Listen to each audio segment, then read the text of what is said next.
Ini udah kosong, tak ada lagi orang. Jadi dia bergerak itu karena dari sini pusing sini. Ini sikit lagi surau ni mau kena. Pusing sini. Kalau surau ni kena, Masjid Baitur Rahman di sini. Kalau streknya tak belok. Itu yang saya bilang. Kenapa harus belok di sini? Berpusing. Allah tak izinkan sana. Itu dia kebesaran Allah. Jadi masjid ini, surau sama masjid itu selamat, terlindung. Kayak gini lah dah, rumah itu ranap. Habis. Kan dia turun tu dia tak kapal. Sebelum terbalik enggak. Karena baru minyak tu takut meletup.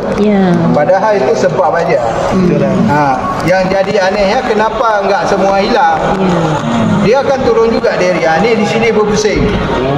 Ini surau dia. Sikit lagi. Kalau terus saja ke sini Masjid Raya ini surau ni pun kena. Ini semua habis kan? Kena air tu kan. Tapi tak air kena tsunami kapal. Kapal ke sini. Ke sini pusing. Jadi aneh bagi kita duduk di kampung ni. Nama kampung apa? Pungai Blangcut. Parking lah di sini tukar. Parking kayak gini. Dah duduk sini selamanya. Jadi rezeki orang sini. Ini sebetulnya hikmahnya. Jadi di sini kita boleh belajar iktibar. Aceh bergaduh jadi damai. Inilah disebabkan Allah nak. Biasalah bunuh-bunuh tu.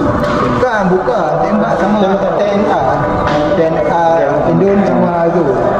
Kan kita minta pisah kayak Patani sama Thailand. Ya betul. Atau Moro Filipin. Berperang lah. Indon kan ada yang negeri yang pisah, Timor Leste.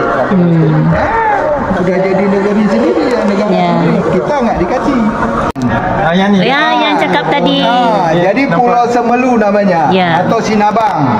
Ni Pulau Semelu atau Sinabang. Jadi pulau ini letak di Lautan Hindi. Punca gegar di dekat pulau ini. Jadi mereka udah paham tahun 1907 pernah berlaku. Dia dah dapat pelajaran. Bahasa mereka bukan tsunami, semong. Jadi nenek moyang mereka udah memberi cerita kepada cucu-cucunya. Jadi waktu air surut enggak ambilkan naik ke atas bukit. Ini dibuat lirik, ini bahasa daerahnya.